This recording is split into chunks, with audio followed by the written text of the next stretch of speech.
Welcome, guys. Today I am in Venice, California, at a beautiful space that Stanley here, my guest for today, has created.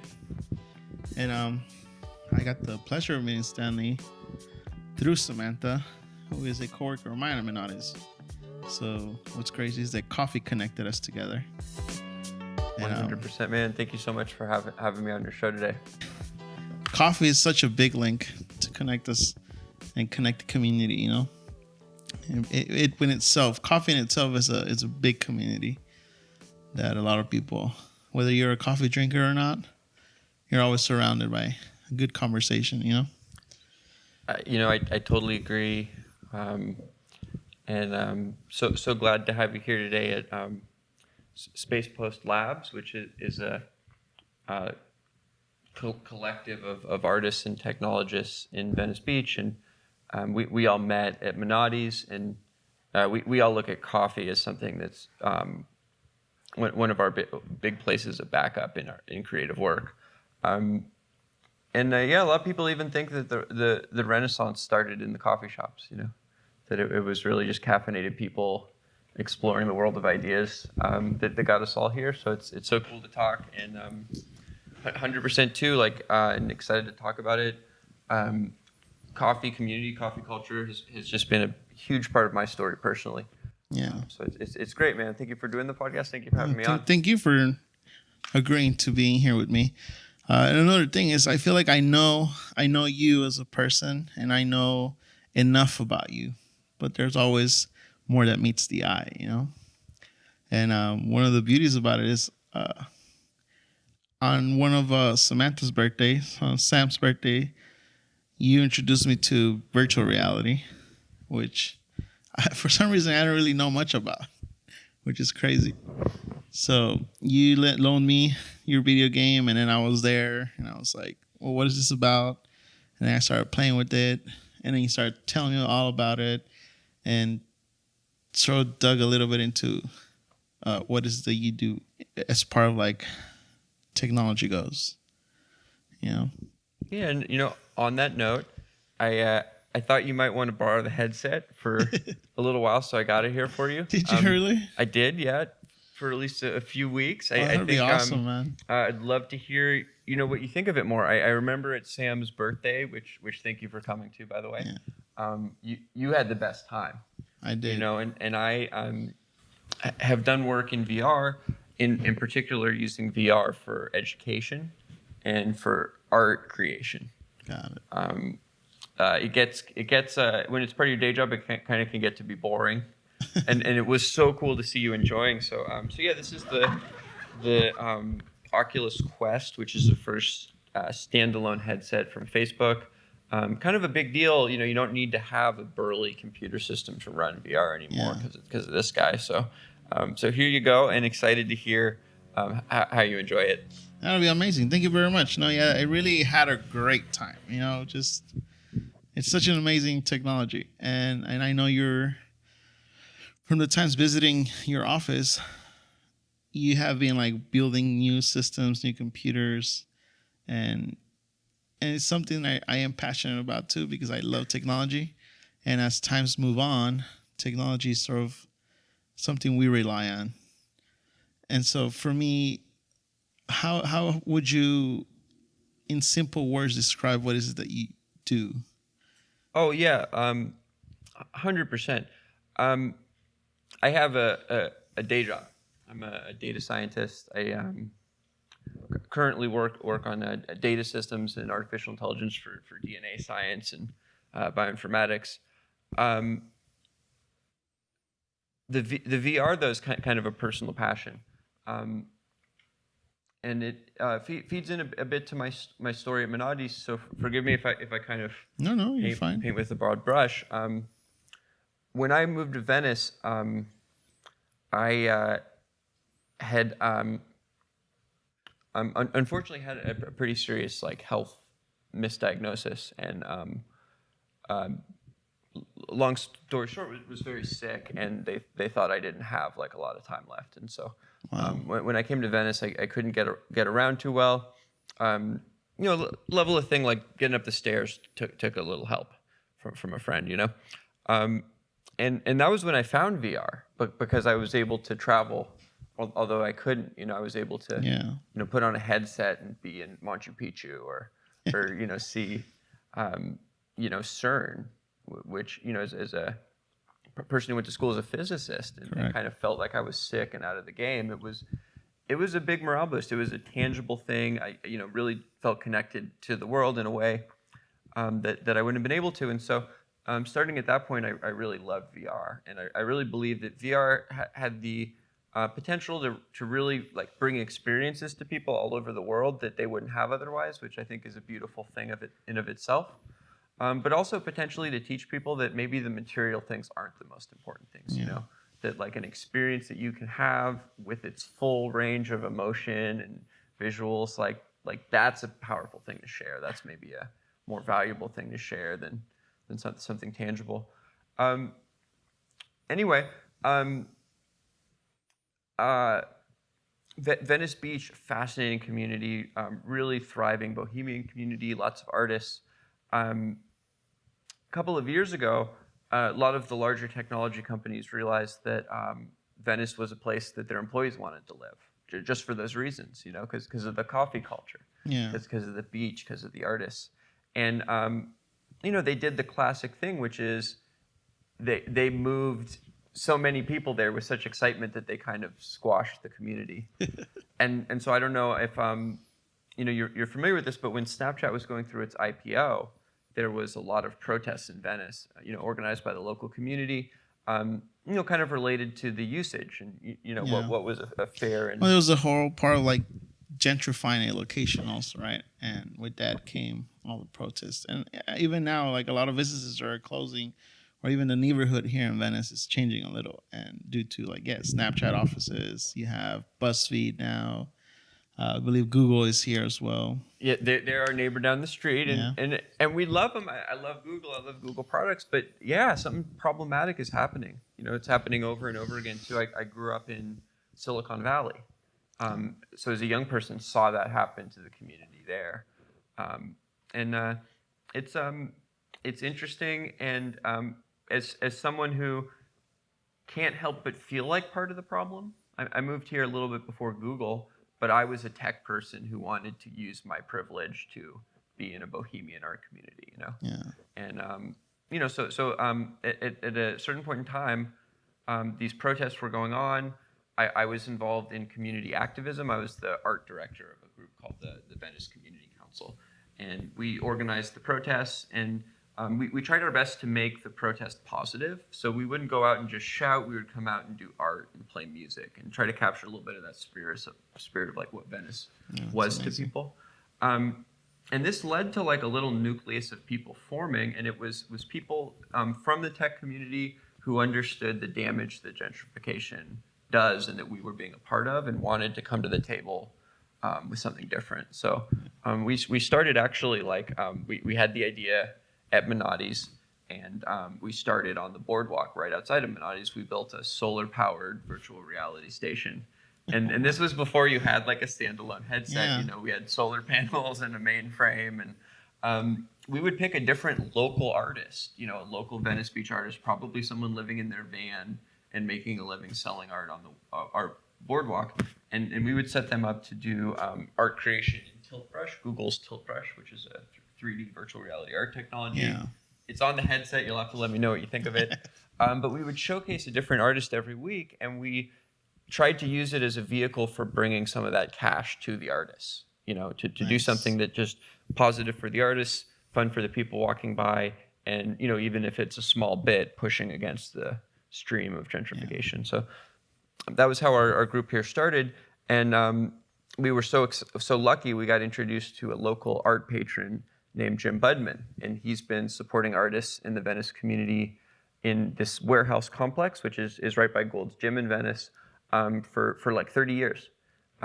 Really incredible practice of giving artists who've never had support before their very first workspaces, and presenting their work at an international level to some of the top people in the world. No, that's amazing. I mean, because art within itself, it's always very challenging. I feel like it's such a competitive field, and because there's so many styles of art, like reaching that right community sometimes is very challenging. So to have someone to support and help that and expose their product, it's amazing. Unbelievable, and uh, it's hard to make it in any field. Yeah. And art is maybe one of the hardest, scariest, and an artist who's really has chosen to commit to that is a motivated, passionate person. So it's really cool to see him doing that. And then he, through the local network, heard about our practice of trying to build technology for artists, and invited us into his space. And we've since then kind of started a practice of building 3D printers, building virtual reality systems, and building other technological tools for artists. And Yeah. And speaking of artists and stuff, I do know for a fact that you guys started also a Space Post Lab, which is directly mostly to virtual reality and like showcasing arts, or like visiting a movie theater. I mean, visiting an art museum or something, where you can display what's in there without physically being there.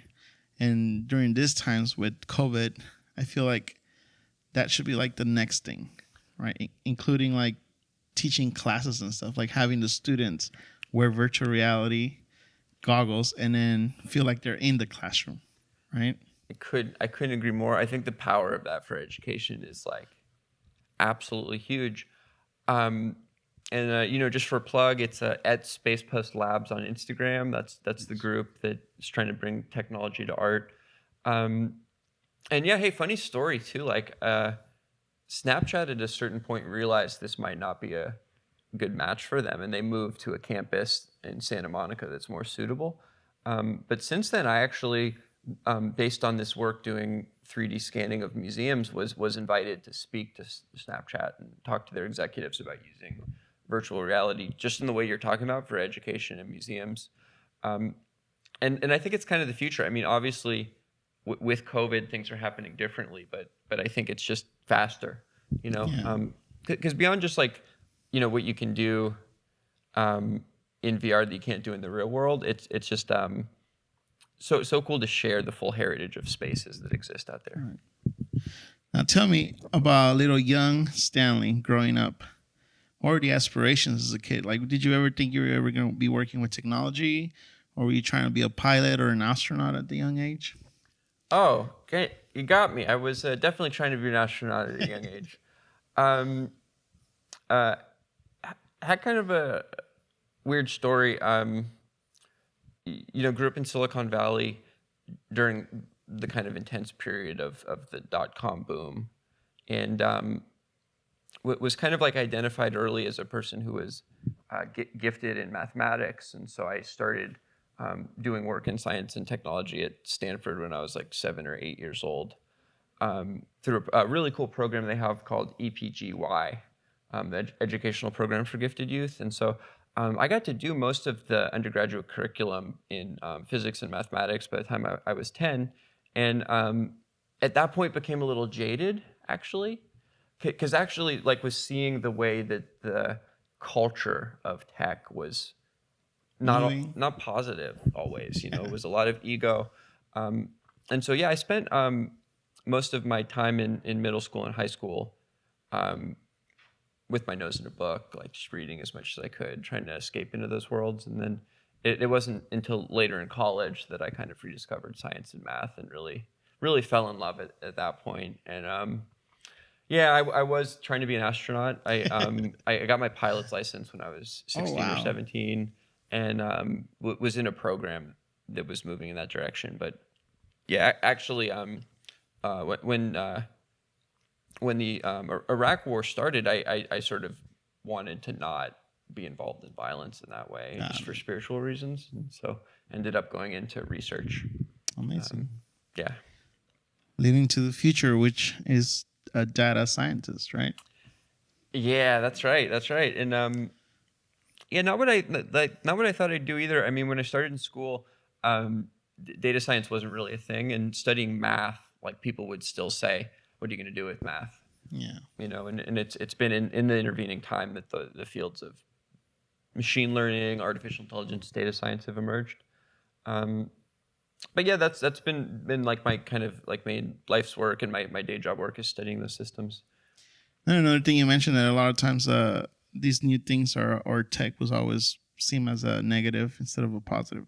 I just feel like with times or generations, it's always the fear of change, where like coming from flip phones to or pagers to flip phones, and now like smartphones where you can pretty much do a lot of things that a a CPU couldn't even accomplish like It's 10 years ago, unbelievable. I have an employee who's a really wonderful young person, and he gave me a present. It's a folder that his grandfather used working on Cray supercomputers like 30 years ago. Wow. And these were hundreds of thousands of dollar machines that would have been used for the most cutting edge research. And yeah, your cell phone's 10 times more powerful, Exactly. and we're still in that like breakneck period of things moving really fast.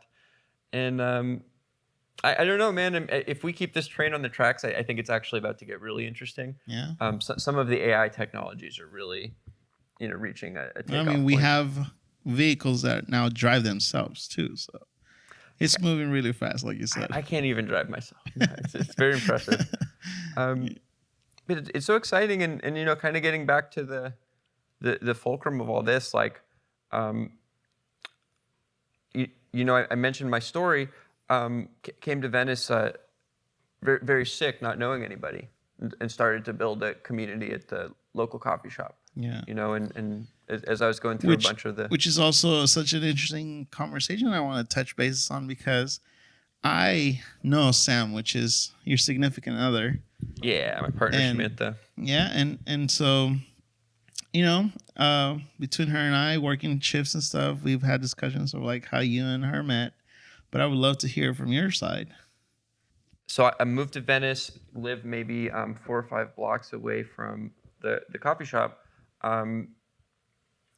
Had a level of nervous system damage where really was challenging to move my legs. And so, when I was in high school, I climbed the Matterhorn, that mountain in Switzerland. Yes. I was a mountaineer and stuff, but that does not compare to those early days of trying to get my legs to work again, Wow. And so I remember literally getting up, putting on Eye of the Tiger, and just trying to get, down the boardwalk. It pumps people, that song pumps people. No, listen, you wrote a good song there.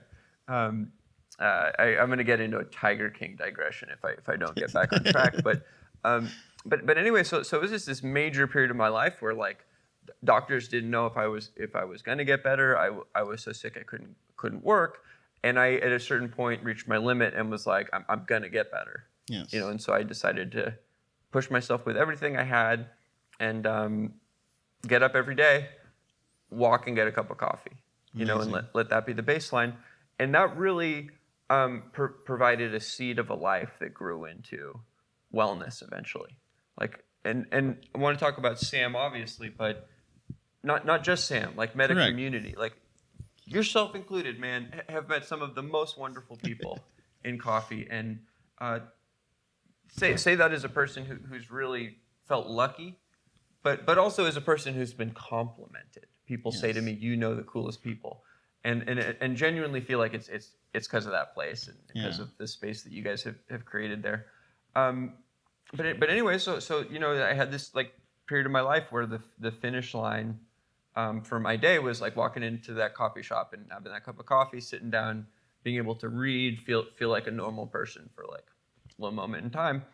And among the people I got to know in that community was Samantha Klein, who's a incredibly brilliant young scholar doing research in literature, working on her master's degree. And on a very friendly level over the course of a number of years, just got to know her as a human. Really was like too sick to contemplate dating or a relationship at all. And then after a lot of work and support, I got to a place where I was healthier and finally asked her out on a date one day. Nice. Yeah, and that was nerve-wracking. Did you put on the Eye of the Tiger though before you did? I mean, that was definitely involved. I mean, you got to get hyped up. I think actually there was a European dude visiting that week who I was working with, and I just watched him for a week literally ask out every woman he came across, and so I was just like, maybe it's not that bad a thing Yeah. to do. Um, but no, totally, I think that definitely really lucked out meeting Samantha, who's just incredible. Um, but also like a part of the rapport has come from the coffee wavelength, Right. like I was gonna say, seeing hearing this from like a consumer side of it, I mean, working in the restaurant or as a barista, being behind the bar, sometimes we're just focused on making coffee, making a latte, steaming the milk, getting the drinks going for the next customer, but we don't really hear like what you just expressed. For you, there was more to just going and grabbing a cup of coffee. That just meant a lot more. It was part of your routine, and and whoever barista was there at the moment, that person had the smallest conversations with you. Made you feel comfortable, made you feel welcomed, and those are things that sometimes I myself as a barista sometimes don't understand, that it is a space where you're trying to take a break from work or you're trying to decompress, and sometimes because of the interactions we have as employees with some customers, we just don't know how their day is going. And if something goes negative at the restaurant, then we feel like, oh, they're just, we assume the worst of people when, we don't really give them the chance to understand what they're going through. And for you, in your case, like that was your sort of space. I mean, 100%, and I think that's a kind of universal thing, that coffee shops are really special to people that go to them. But I mean, I have to praise you guys at Minotti specifically because genuinely some of the coolest people working there, like some of the Yeah. nicest, coolest people. Obviously, unfortunately, I miss going in there and sitting down, but the place is beautiful. I mean, it really is like a work of art. You feel like you're in a painting that's about enjoying Yeah. a good cup of coffee. And No, and I see that. I mean, working at different restaurants and coffee shops. Yeah, I mean, Menadas has its own vibe. It has it's very unique. From being playing records and stuff. Not going digital. Small things like that, I feel like brings the community a lot closer. Um, and so yeah, I mean, how when you asked Sam on a date, what did she say? she said no. She said no. She said no. Wow. I think she was busy that day. Thankfully, I persisted, and we ended up having a date a while later. Yeah. And it went well. Amazing, man. One of my favorite museums in the area is the Museum of Jurassic Technology. And they have a dove aviary on the roof. It's like a garden with fountains and seating, and they serve you tea. Wow. And then it's full of doves. Like there's domestic doves that live there and fly around and land on your table. Oh man, you're gonna have to give me the details for this place. You will have to go. Because when they open, that's a place I have to take my wife to. No, seriously, I think specifically you guys would love it, and I'm so happy to share that with you because it's one of my favorite places. But so that was one of the first dates, and nice. Yeah, Sam, really brilliant academic, which is one of the cool parts about the coffee shop, like books or so. Yeah. Books are so fun to talk about over coffee. That's one of the real pleasures. Yeah, gosh, I'm just getting distracted because I wish we could 3D scan the Museum of Jurassic Technology. It's so sad with museums being shut down that people aren't getting to go there. And so we actually have been starting a program of trying to reach out to museums to do scanning and create educational content from it. So maybe I'll give them a call. I think that would be nice, like especially with the whole virtual reality. Like if you could 3D scan the space and then be able to say provide it for a low cost or something, as what some museums will charge, but at a lower cost, and allow our kids or or anyone that wants to explore it, or feel nostalgia and wants to feel being in there again to explore it. I think that'll be beautiful. I think it'd be so beautiful, and it would address like a lot of the disparities in access. Like we have people in this country right now who can't afford to have like textbooks, and then we have kids who are visiting the Louvre in Paris for a school trip, and that's not right. That's not right. Yeah. But then it's also like there are other cultural sites that are inaccessible because they're remote, or we can't have people go there because they could be damaged. Yeah. I'll share like a personal aspiration. Have you ever watched a film by Werner Herzog? No. A really incredible filmmaker, documentarian's done a number of different things, but has a particular movie called The Cave of Forgotten Dreams. And it looks at the Chauvet Caves in southern France that have one of the oldest and longest contiguous histories of cave paintings. And it dates from the late Neanderthal period to the early modern period. So there's hundreds of years of early humans going there, painting on the walls. And then you can actually see in the history of the paintings the moment when modern humans appeared, because they paint totally differently. So it's one of the... Plus the colors are more modified, versus the natural products they used to use to acquire a red color or. Oh, I mean, we can only imagine what these people would have been thinking and what it would have meant to them, because to them, like, it would have been a magical thing being able to create the image of a thing yourself. But this is another movie I will recommend for you and the missus, is Cave of Forgotten Dreams, because he does this exploration of these cave paintings. It's just like mind blowing. But I think only maybe 100 people in the past 100 years have been in this cave because it's precious. We can't have people going in there. But imagine creating a whole virtual reality curriculum where kids could go see that. And it's exciting, man. I think it's going to change lives, and it kind of changed mine, and really excited we've been able to pay it forward in terms of virtual reality. So you'll have to let us know how you enjoy the headset. I will definitely look it up. I'll definitely look it up. And my next question for you is, so moving out here to Venice and sort of seeing the changes that were happening because of tech moving in, related to like even creating a space of virtual reality to visit a museum and stuff. Automation for me, it's sort of like the fear that can take over my job. So robots, which are programmed, and technology getting better and better. Eventually maybe there won't be a barista there. It'll be a robot making your coffee. But same thing with other jobs, right? Like visiting a museum. Now you don't have people, securities, or people at the door. So is it eliminating jobs, or how do you feel about all these changes? I mean, because whole can of worms there, whole can of worms. But it's good that I like to fish. I often tease / threaten Samantha that we're going to make a robot barista. Don't do it.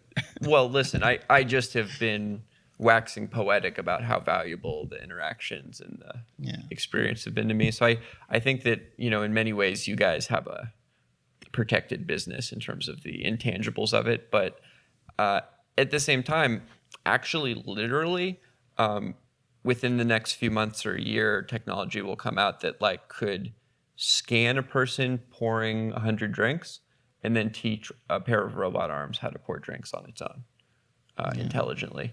And I think that, some of the, non-obvious implications, like say the impact on the museum business that you bring up, are really important. And if I had to guess, we are going to go through a major transformation. Like I think that just from a technology and engineering perspective, to operate everything that we have going on right now is going to take a lot less people. And ultimately, we should be experiencing that as good news, because that is kind of good news, because a lot of pain and suffering for people comes from the amount of work they have to do, the opportunity costs of the work they want to do relative to other things they want to do. Unfortunately, like as a species, we have been really bad at sharing for basically like the whole time we've been here. And so it's a scary thing, like thinking about how we're going to accept that we're in such a good position, but that we need to be generous, like as we move through it, because, like basic income is something I believe in a lot, which is sharing the positive outcomes of civilization broadly, like throughout the population. So, I do think that we're in for a real reorganization. We need to approach it differently, but. But for me right now, me hearing that, it's as an individual, it just scares me, right? Because obviously the cost of living here, it's just getting expensive. And if for some reason, say, I can no longer do my job because a robot is doing it, or because of new guidelines, we can't visit physically this place, so there's no need for this person, where will that leave me as a human? No, listen, I mean, that's what I'm saying is like, I think we need to address that problem really proactively. And so, have you heard of the idea, the basic income No. concept? So here's like the idea is like, maybe we got it all backwards. Like we think about you pay your taxes to the government because like you owe the government for what they do for you. But we are very lucky to have everything we have in terms of the government, the roads, the technological infrastructure, and just the communities that we have. Like, if it wasn't for all those things existing, the government wouldn't exist, the stock market wouldn't exist. I very tangibly came up with the idea for my business at Minotti's. If there hadn't been like an accessible public space where I could have meetings with people and get the right vibe, our thing never would have happened. So I think that there's like a lot of opportunity to recognize that like the richness that exists all around us comes from all of us participating in it, and that there isn't any real reason why a person should have to be productive all the time. I myself went through a phase where I went from being a physicist to a data scientist, and it took a lot of time and training. And I think that it was a good thing that I did that, And I think that we should like think about systems that are much more generous. And so there's this one idea called like basic income, where like instead of you paying the government pays you because you're valuable to the government by your participation. Yeah. And so Buckminster Fuller is like a scientist who's kind of a hero of mine. And what he said was that like we're entering a phase of history where one person's work can create enough wealth for 10,000 people. So we should have a system that reflects that and that reflects how much goes into supporting that one person, how much that's intangible. Well, we have Amazon too, who, Jeff Bezos. Well, contains enough money to help the whole people.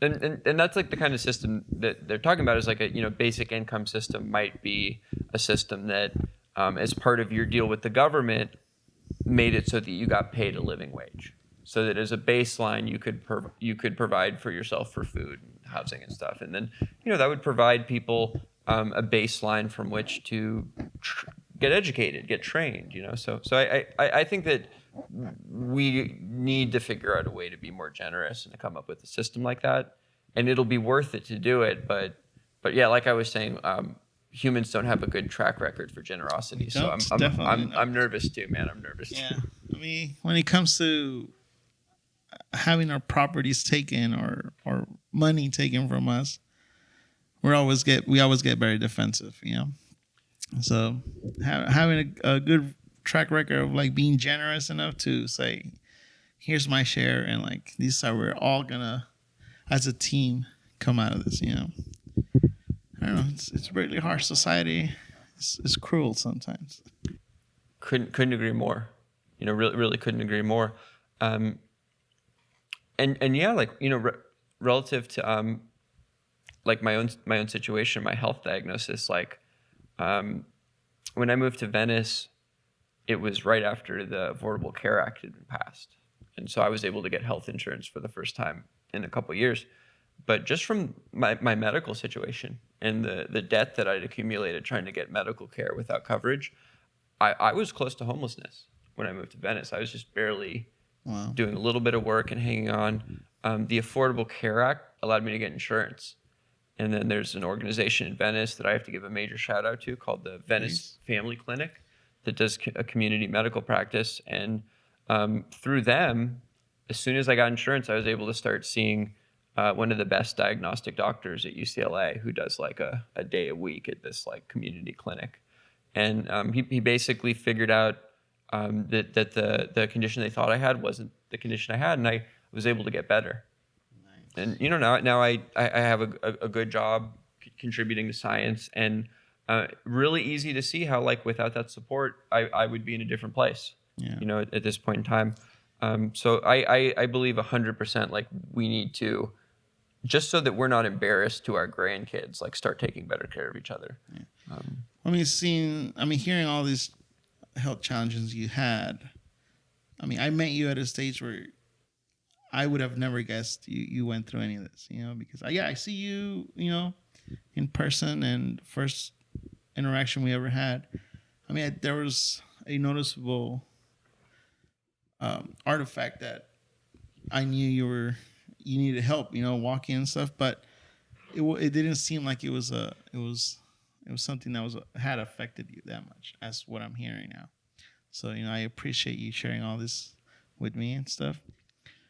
Dude, I gotta say too, man, like genuinely, like thank you for the chance to talk about it, because in a way it's a way for me to extend gratitude to the community to help me out, and also it's been something that has been hard to talk about, and then like you don't want to always share or show when you're hurting or when you're struggling and stuff, and so I think it is really helpful and healthy to get a chance to do that, and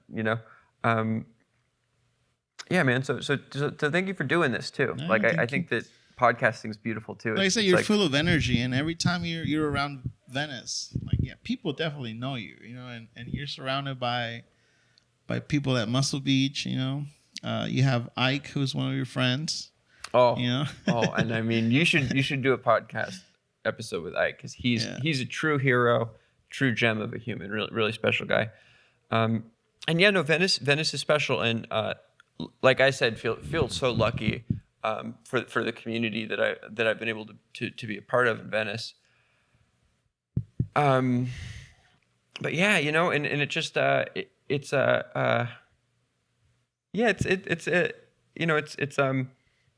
I put on the front too. Like I don't want I don't want people to know I'm hurting, and got to say, like so grateful for my partner in terms of that too, because honestly a lot of people who are differently abled just kind of end up finding a way to fit into society, and then that's why it was so special to me, is I was able to kind of keep existing around people even at a time when physically it was a lot harder too.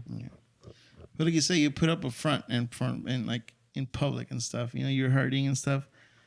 All I see is you playing the duck whistle, or I don't know if that's the proper name, Oh, good, it's working. So then all I see is your smile, you enjoying your quad Spanish latte. All I see is enjoyment. But obviously there is more behind that, right? Could be pain, could be anything else.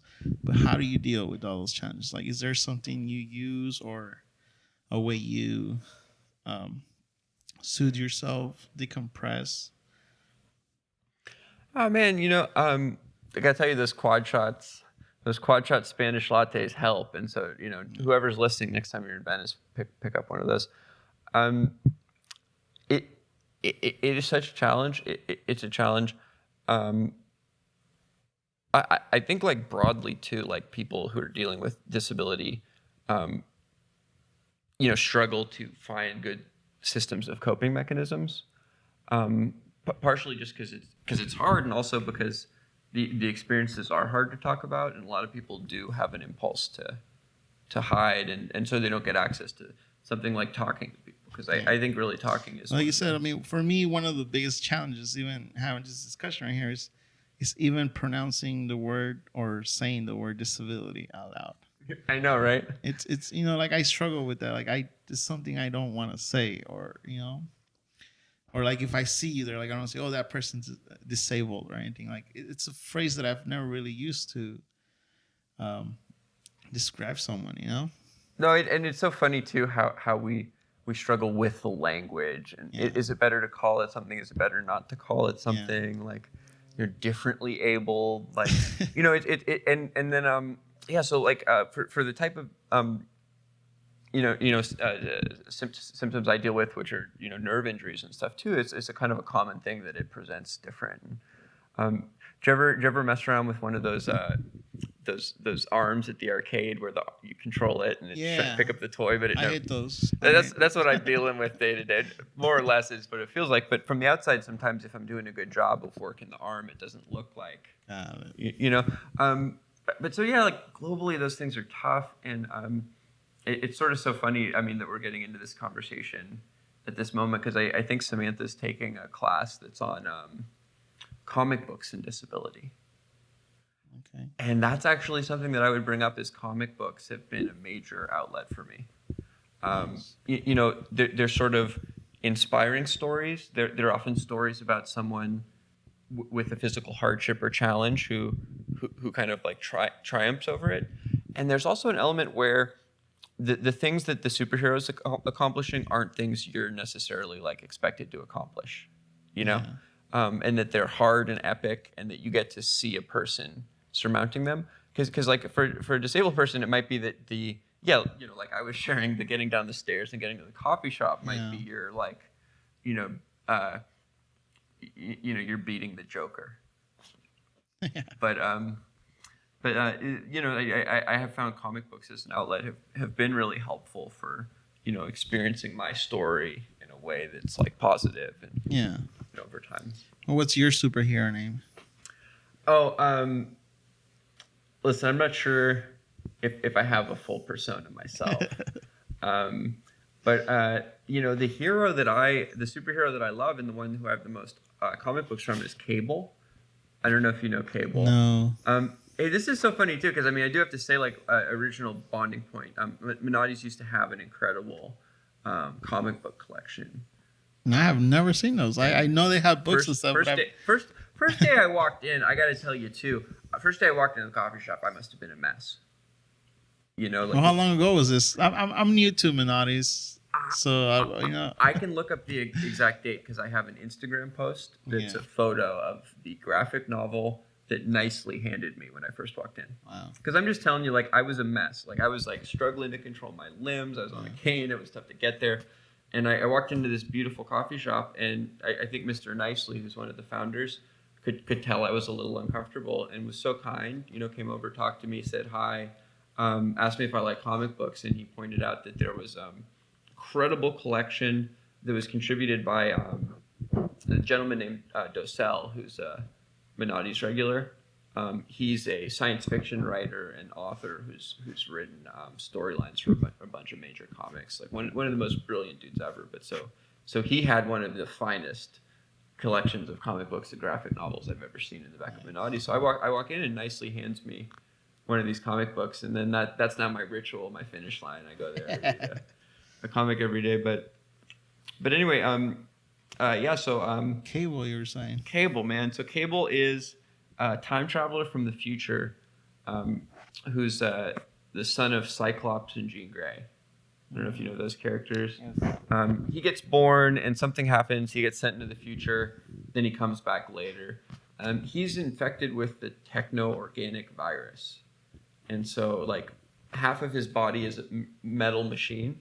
And then if he uses too much of his powers, like, the metal machine, like, starts to take over. So he, like, his story is like very explicitly like a person coping with disability, and nice. On any given day he has to fight a superhero, but he has to make sure he's taking care of his his condition, and then even just like very explicitly, like this is one of the things I kind of cope with is if I push my neurology a little bit too far, it just like will crash, So in my head though, I think about it as like, oh, I gotta be careful of the techno-organic virus, And I just generally in support groups and stuff have found a lot of people do talk and like think about themselves in terms of superheroes, Well, you say, talking about like the actual disability sometimes it's hard because not a lot of people are compassionate or have a lot of empathy for others sometimes, So I can see a little fear from expressing yourself as like, this is what's wrong with me, But then again, like I said, for me, the challenge is acknowledging those disabilities, because like simple things like a person in a wheelchair, sometimes for me out there, it's challenging. Whether it's like, do I help them open the door? Do I help them doing something? Because I've seen reactions where people are trying to help and then they just get upset. So it's just a boundary where I feel uncomfortable. And I think one of the biggest things is like there's no right answer to that question necessarily. But honestly, for I used an electric chair to get around for about a year. For that person who is getting a chance to come into the coffee shop and get to have that interaction with the person who cares, is a really big deal to that person. And so it's kind of like you just being there to have that interaction is doing it perfect, man. That's awesome, man. Yeah, and so going back to what you're currently doing in 2020 at your office space, right? When I first saw you building a computer and stuff, like for me, I was thinking like, oh man, like this guy's like a hacker. This guy's, out of this world and stuff. But what is the main focus on building new computers and stuff at the moment? Oh, heck yeah. Well, I got to tell you, really the main focus at the current moment, at least in terms of the computer you saw, is some new graphics cards that are coming out from NVIDIA. Actually, they were released this week. Nice. And they will allow a new type of deep learning driven artificial intelligence that's going to be a game changer for a lot of different fields. It's going to be used in all kinds of places, from inventing cures to illnesses to creating special effects technology for Hollywood. We've launched a project here at Space Post where we're trying to build one of these next generation deep learning machines, but not to make it accessible to the big companies, but to make it accessible to the artists. So we're really putting together hardware that you normally wouldn't get access to unless you were at a big company. And then we're partnering with our network of artists to help them create AI-driven projects in art. So I think that's what I've been really passionate about in this thread of my work recently. I'm actually not supposed to name the names, but there's a couple kind of like high-profile artists who might be part of the project. Perfect. And then there's a broad range of local Venice artists who are super excited. I think that the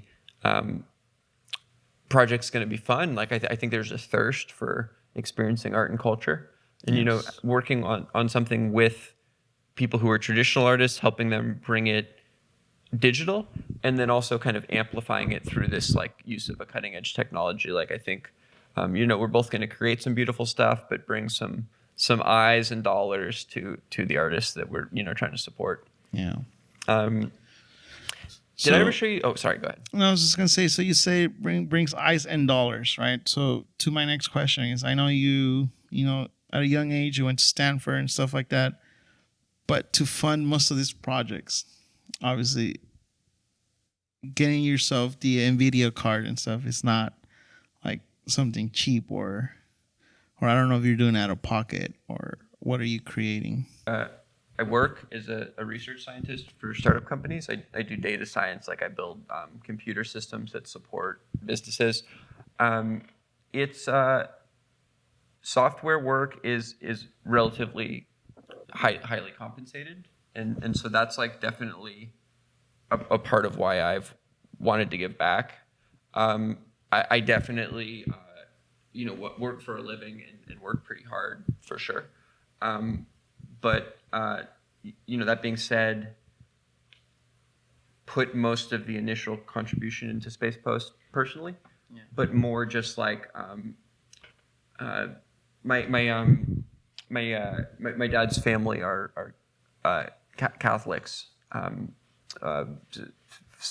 Spain by way of Cuba, and culturally grew up with the concept of the tithe. But for my dad, that was something that was for the community, and so he always put 10 or 15% of his income towards something that was beneficial or supported the community, and so it's kind of been something that I grew over time with like little contributions from my income. It has been wonderful though that we've had some of the top people from Google, Snapchat, other companies that come here to our weird warehouse in Venice because they want to be here around the artists, and so the company here is set up as what's called a benefit corporation. And so, a benefit corporation is something that's supposed to be between a nonprofit and a for-profit corporation. I think some people have realized that for-profit corporations tend to act like bullies too much, and nonprofits sometimes aren't aggressive. Yeah. And so it's supposed to be a middle ground. And so our group here is, benefit corporation. So we try to do projects that are income generating, but the profit is not intended to go to anything other than benefiting the community. So most of the operations historically have been financed by, doing creative production work for Hollywood companies, or finding jobs that are bringing income to artists, and then our cut goes back to the artists. But the 3D scanning has been a big part of that, and then that's been a very interesting one too, because real estate companies are our clients. And for real estate companies, the values of the properties they sell are important to them. And so cultural activity and art are a part of establishing that a neighborhood is a good neighborhood. So it sort of is a good handshake for them to choose us as a service provider and then know that we're contributing some of that income back to the community. It's amazing, man. But I got to tell you, it's definitely been a struggle, and I think that it's been really tough to see how much everyone in the community isn't able to make things work exactly the way they used to. Yeah, well, because one thing you did also mention when you first moved out here, you were at the edge of being homeless, right? And being here in Venice, Venice has a reputation, sort of, especially by the boardwalk, where you have a lot of people who are homeless. And so, how do you feel about being surrounded by that community? And because you're all about helping people, how is it that you help those kind of people, or what is it that you do to help those kind of people? It's so challenging, and I got to say, just right off the bat, I think that our country has really failed at addressing the homeless problem. And waking up every day and seeing it here in Venice, it's soul crushing, and it's really tough because there isn't that much you can really do on a local context, because it's really a cascading failure of communities all over the country deciding they're not going to take care of people. Yeah. And then just kicking the problem down the road. And where's the end of the road? It's Venice Beach in California.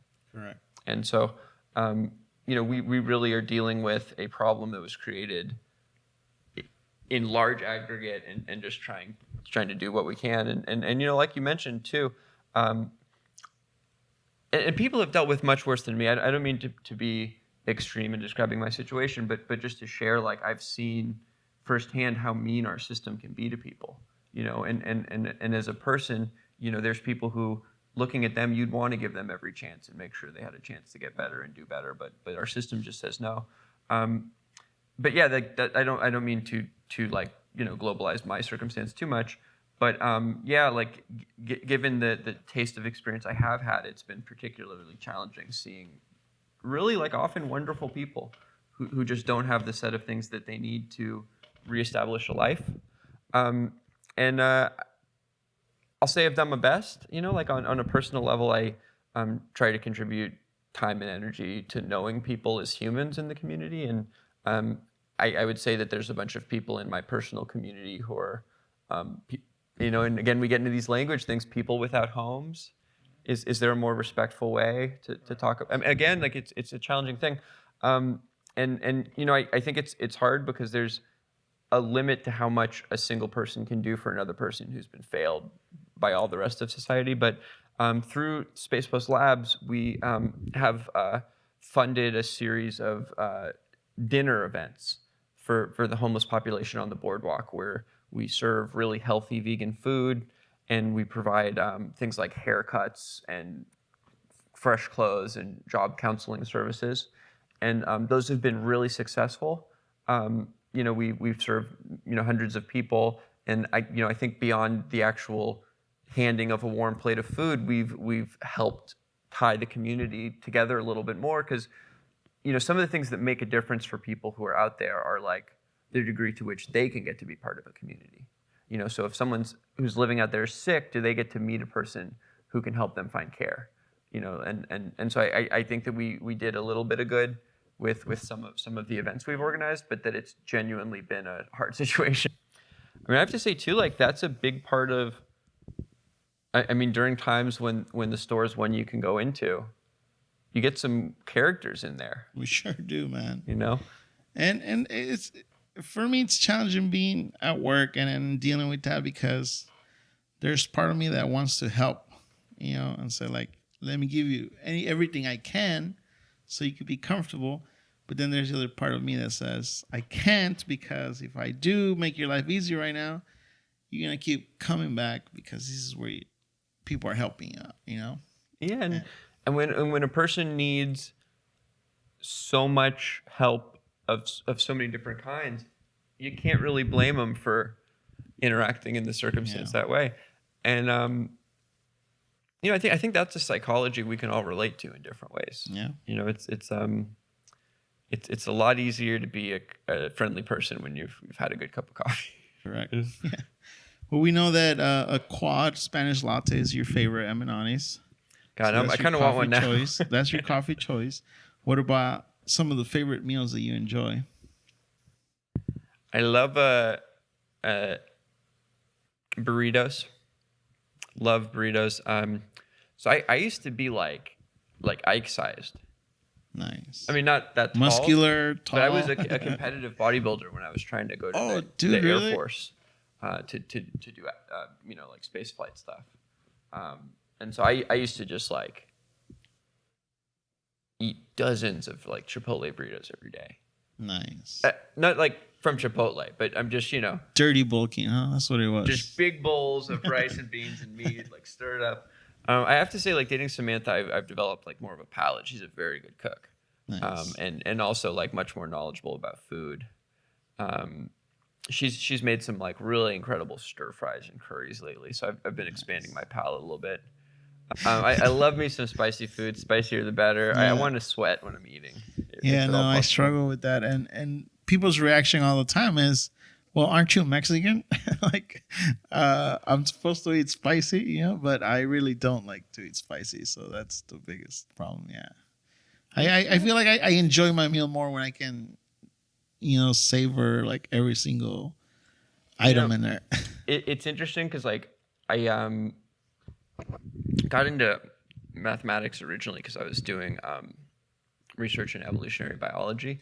And I did a little bit of work on the domestication of chili peppers throughout the Middle and South Americas. Nice. And it's actually very interesting because like every region kind of domesticated peppers separately.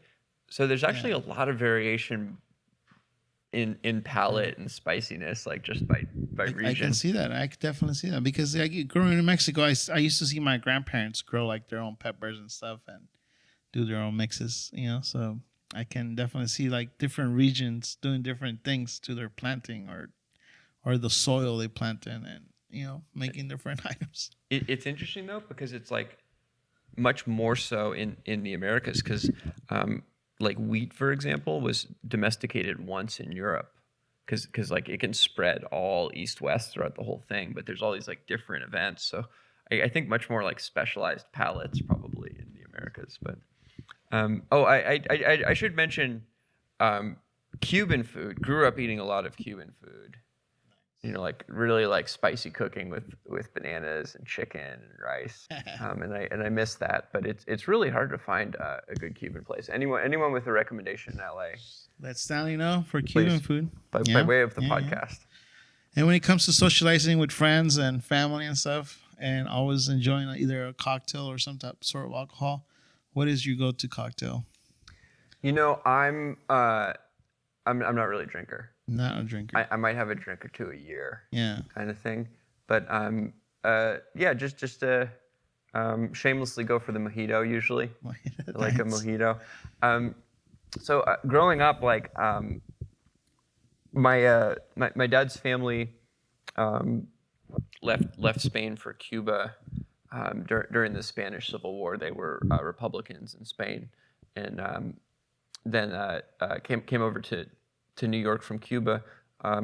Really interesting family.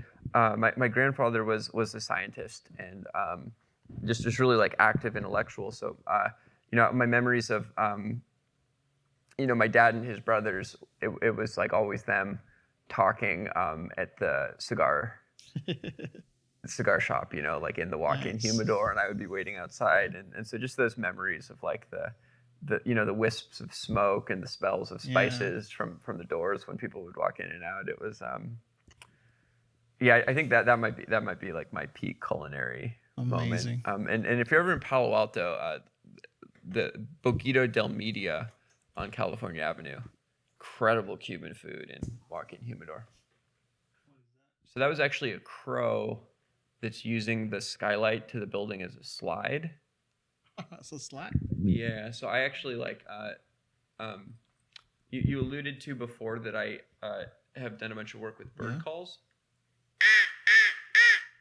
And in particular, I do a lot of like crow language. Like crows actually are very intelligent. I heard that. Yeah. Someone had mentioned that the crows are very intelligent. Oh yeah. It's pretty remarkable. I would even say they do jazz. And I'm actually not kidding. Like I actually, with this crow call, I'm a jazz trumpeter. Ooh. And so I actually do the same kind of like pattern matching that I would do with a horn player. So I called it a duck whistle, but it's not a duck whistle. It sounds like it's a crow call. A crow call. Ducks will respond to it too. It's just kind of that throaty warble. But it's this one I use for crows. There's a type of artificial intelligence that's very interesting. I have this like passion for communities and the power of communities, but that actually bleeds right into my engineering work because the current frontier of AI research is on creating communities of AIs. And there actually are things where like lessons that I would say we've learned as humans about how you get people to collaborate well, we're now applying to systems of multiple artificial intelligences working together. And then in particular, some researchers were looking at like when you set up two AIs to communicate with each other, how do they talk to each other? And oddly enough, it turned out that led to some discoveries about how crows communicate. And so I've been doing a project of like trying to talk to crows. I love that. So I've been able to get like 100 crows to follow me around Venice. Wow. It's very, very fun. Freaks out the yuppies. Dude, I love that. I really do that. Which, to my surprise, you play the trumpet. Man, you're full of surprises, Stanley. It's a fun instrument, man. I like some brass. Well, tell me one thing you haven't told me. What's like one of your secret talents that you probably only do behind doors and you haven't really shared with the rest of the world? Was a pretty good competitive quick draw shooter. Quick draw shooter.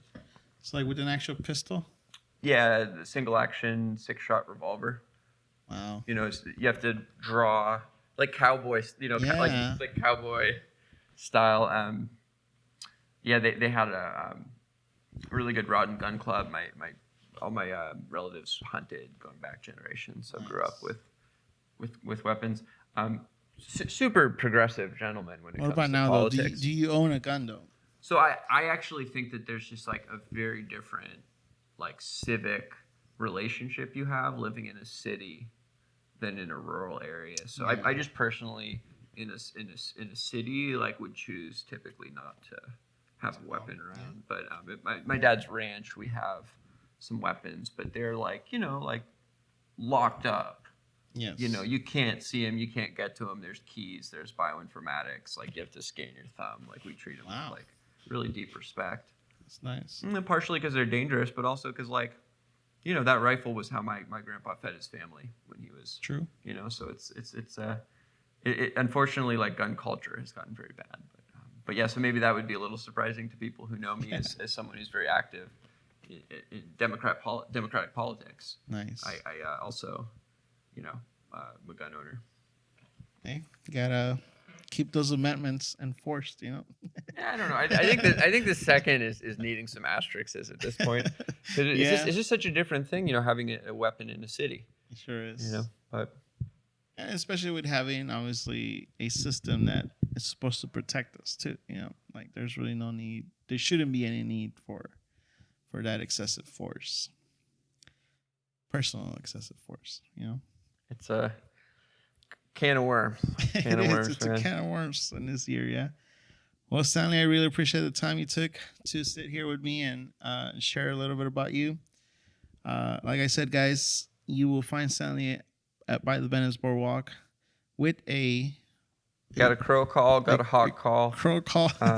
If you see a giant swarm of crows like flying around in circles, Yeah. I might be right under it. Yeah. Or if you see this big guy full of muscles, look next to him or behind him. Stanley will probably be right next to him, because that's Ike, and he's usually at Venice Beach most of the time. Ike Ketcher is one of the most popular fitness celebrities, bodybuilders. He's the spokesperson for the Muscle Beach fitness brand, Nice. but he also has a heart that's even bigger. bet. I met him because he was literally giving the shoes off his feet to a homeless person whose feet were too big to fit Yeah. any shoes they could find. And just based on the spirit of that, went over and introduced myself to him, and he's been one of my best friends in the whole world ever since. And to me, like he says a lot about like why we got a special community here in Yeah. Venice. So. But I really appreciate your time, Stanley. Oh heck yeah, man! Thank you. It was a Any pleasure. last words you want to say to the camera? Oh, you guys, thanks you for having me. I was nervous as heck, but I really enjoyed myself, Juan. Thank you for Yeah, everything thank you're you. doing for the community here, man. Absolutely, man. Appreciate it. Till next time, guys. Peace.